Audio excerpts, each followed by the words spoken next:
I have a question for the men. What is the biggest mistake a woman can make early on in dating? What puts you off? What makes you go, nah, she's not girlfriend material, she's not someone I'd take home to my family? What is the biggest mistake that a woman can make? Is it not offering to pay? Is it sort of mannerisms? What is it that makes you go, nah, not gonna go on another date, wouldn't take her out? Is there something specific, or is it a multitude of different things? Like, what is it? Because I feel like if we just talk about these things, people will know. But again, can't make everything work. Let me know. Hashtag voice 4. One of the most revealing parts is how being single later in life can sometimes be described completely differently depending on who's experiencing it. For one person, being single is framed as a journey of self-discovery and finding the right partner. For another, it can unfairly be portrayed as evidence that something is wrong with them. But the reality is more complicated than that. A single man in his late 30s may have more financial stability, life experience, and independence than he had in his 20s. That kind of independence can actually make someone more selective, not less valuable.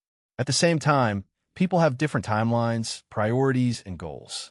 There's no reason to turn another person's independence into a threat simply because their life doesn't fit the narrative you expected. Sometimes the healthiest mindset is simply accepting that different people reach different stages of life. My friend and I were just met and we just had a conversation about how the art of romance has kind of been lost. And we were just saying that if we were dating someone, or if someone was initially interested in us and they wrote a handwritten letter, that would win anyone over, no? Don't date women with tattoos, like a lot of tattoos. I'm so sorry, but someone needs to say it. Someone needs to say this. And hi, my name's Jenna Nicole. There are some population studies that have found that people with tattoos have higher rates of mental illness history. Also, sleep issues, impulsivity, and risky behaviors. This was compared to non-tattooed groups. Also, highly visible tattoos, as well as the more tattoos that they have, correlate more with these types of behaviors. Now, mental illness doesn't have to be permanent, and people grow and evolve all the time. But often there are outward expressions for people's character, and this could be one. Hashtag voice 4. One of the most revealing parts is how being single later in life can sometimes be described completely differently depending on who's experiencing it. For one person, being single is framed as a journey of self-discovery and finding the right partner. For another, it can unfairly be portrayed as evidence that something is wrong with them. But the reality is more complicated than that. A single man in his late 30s may have more financial stability, life experience, and independence than he had in his 20s. That kind of independence can actually make someone more selective, not less valuable. At the same time, people have different timelines, priorities, and goals. There's no reason to turn another person's independence into a threat simply because their life doesn't fit the narrative you expected. Sometimes the healthiest mindset is simply accepting that different people reach different stages of life at different times.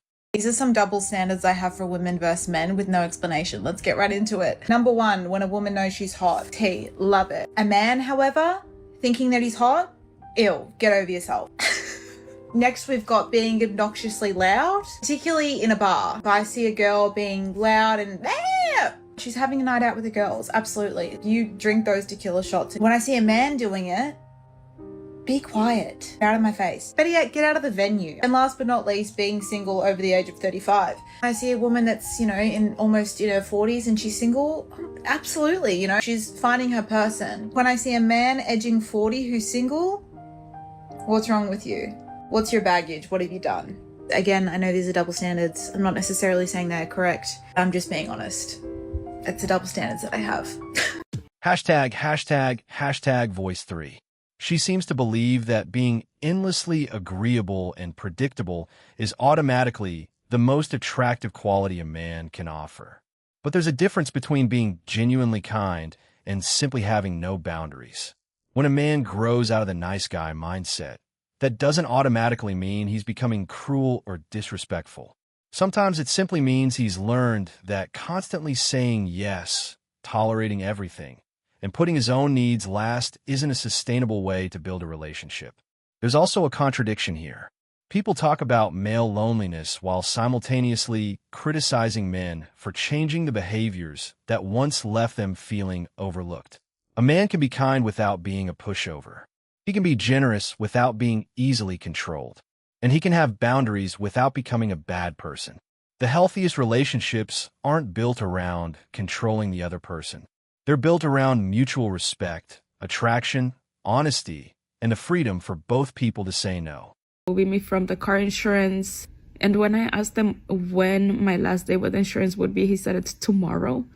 So I have to shop around. I have to find my own car insurance. And I had previously asked him if he could just keep me on there and I would give him my part of the insurance since that would be cheaper for me.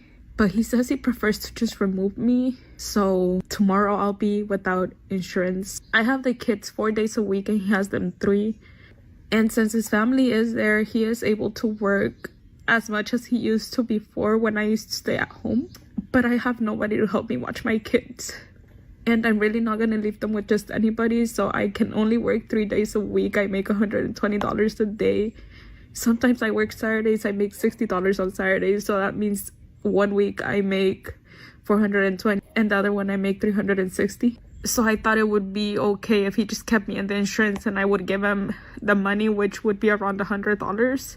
But today again he said no. So I've been looking, it's around $200 for me to get it by myself.